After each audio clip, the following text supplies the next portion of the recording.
اللي بعدها. السلام عليكم ورحمة الله وبركاته. عليكم السلام ورحمة الله وبركاته. مرحبا. أيوة يا شيخ، يا ريت تطولون بالكم، بس عندي حلم لي ولأولادي 2 صغار. أبشري سعدي الصوت واستمري. تكثر بالجنة. أيوة النت عندي قطع شوية، اصبر علي معليش. ألو. أسمع. أيوة حلمت إني طالعة مع صاحبتي الاستراحة، يعني كنت جالسة وراي الشباك، إلا صقر مفتوح الشباك، صقر ينقل. عيدي علي معلش. كنت طالعة مع صاحبتي استراحة، وأشوف جينا أنا وياها كأنه بدري، وجلست كأن فينا نوم يعني بننام. جلست تحت الشباك كان خلفي يعني على جدر كده، إلا صقر الشباك مفتوح، والصقر جالس ينقر فيني من ورا على الرقبة، مرة يألمني. وفي الواقع يعني أتألم أنا من هذه المنطقة، سبحان الله. يعني شوفوا يدفني وينقر في الجهة اليسرى من الرقبة؟ لا، في نص الرقبة، وكان يدفني كده، وانا في الواقع ايوه حتى فيني زي الابهر، ما ادري ايش يعني، كده من قدام ومن ورا كانه زي العرق، ما اعرف سبحان الله. بعدين تسمعني؟ اسمع. نعم اسمع. ايوه بعدين اشوف بسم الله الرحمن الرحيم، دقيقة بس.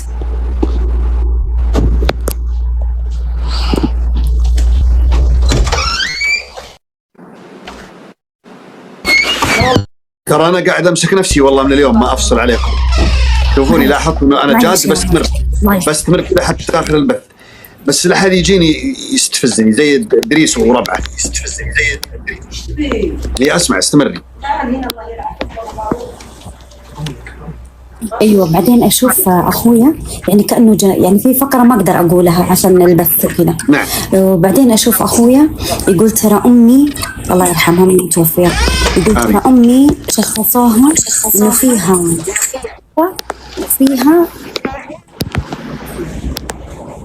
جلطه وفيها رصاص في جسمها. انا انفجعت، يعني كيف توكم تعلمون فيها جلطه وفيها ايش؟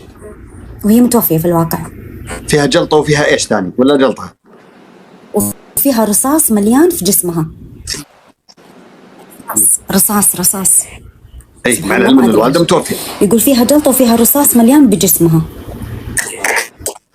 خلاص المنام. الله يرحمها ويغفر لها. اي الله يرحمها. خلصتي المنام ولا لسه؟ ايوه انتهى.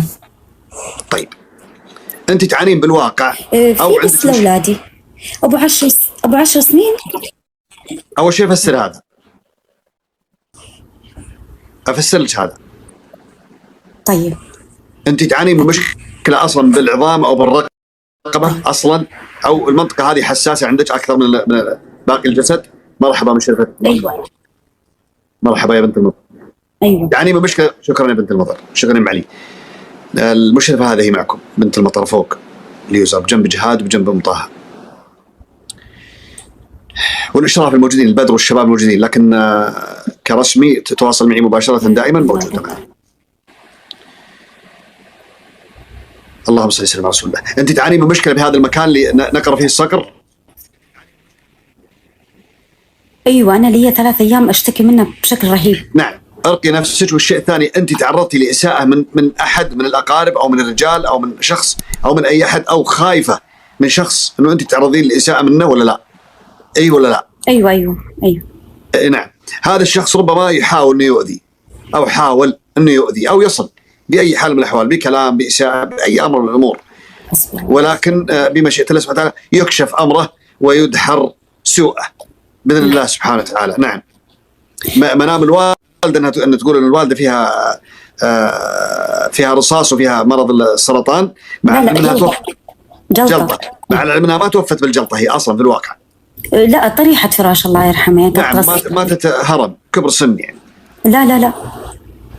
لا في 50 توفت الله يرحمها يعني. في 50 طلعت الفراش من ايش؟ كانسر؟ لا تغسل كلى وبعدها اكتشف يعني طلع. ايوه بعدين طلع انه كانسر عندها، ما اكتشفنا. نعم نعم، لانه الوالده اللي شاف المنام هذا في الوالده وقال انه وانها قالت ان انا فيني رصاص او فيها رصاص والدتكم. نعم، هذه الام اسال الله ان يغفر لها ويحسن اليها. طيب يا بنت المطر ابشري. طيب ابشري. شو اسم اليوزر هذا؟ نعم خلاص وصل. خلاص هي توفت، الله يغفر لها ويسكنها في جناته ويحسن اليها. ربما الوالده سوت عمليات شيء تقويم حديد او شيء ولا ما سوت؟ لا حديد لا، لكن كثير تركيب اجهزه وجهاز يطلع. اي اجهزه، ايوه هذا اقصد، يعني تعرضت لاكثر من جهاز. الوالده الله يغفر لها ويحسن اليها، اسال الله ان يرحمها ويسكنها في فسيح جناته. ربما وهذا العلم عند الله سبحانه وتعالى، وهي توفت خلاص، يعني حتى لو قلنا عين يعني وش نسوي فيها؟ نرقيها، خلاص هي ماتت، ندعي لها بالرحمه. ربما تعرضت لاساءه من الشياطين، وربما تكون اصابتها اصلا بسبب اذى من الشيطان. بسبب اذى من الشيطان ما حد انتبه له حتى وقعت في موقعته وتوفت، اسال الله ان يغفر لها ويسكنها في فسيح جناته. مرحبا يا غليص. الواجب عليكم انتم بعد هذه الرؤيه والرؤيه حقتك انت تحديدا، كثره الاستعاذه بالله من شر الانس والجن، شر كل من فيه شر، من سيه ومن جنه. وتخصين بهذا الكلام الاشخاص اللي انت تعرفين انهم ناس مؤذين اصلا، تقولين دائما اللهم رد كيدهم في نحورهم واكفني شرهم بما شئت وكيف ما شئت، تستمرين بهذا الدعاء. اما انه انت تؤذين فابدا ما في اذى ابدا، انما محاوله وصول باذى سواء بلفظ او بفعل او بقول او اي امر، ولكنه ما استطاع ولا يستطيع باذن الله. نعم. طيب جزاك الله خير. رؤيا الاولاد، اشوف ولدي عمره 10 سنين، يعني اشوفه يدخن ويعطيني، يعني يشرب واحده ويعطيني معاه، وانا اشرب، كان مره مبسوط يضحك. يا شاربة الدخان انت. ما ابغى والله اليوم ابغى اكون كويس، لا اسف اليوم اسكتي خلاص، انا ما ابغى اقول لكم شيء، ما ابغى اكون كويس، ابغى بث يبدا وينتهي ولا تشوفون اسناني ابدا، الا يعني ما ادري كيف تطلع ولا ما تطلع. هذا المنام انا ما اعرف، ولكن يبدو مرحبا هذا، يبدو انه انت حريصه على الولد كثير. اخاف عليه. اي خايفه عليه انت من اشياء كثير جدا تهجسين فيها، وخايفه عليه.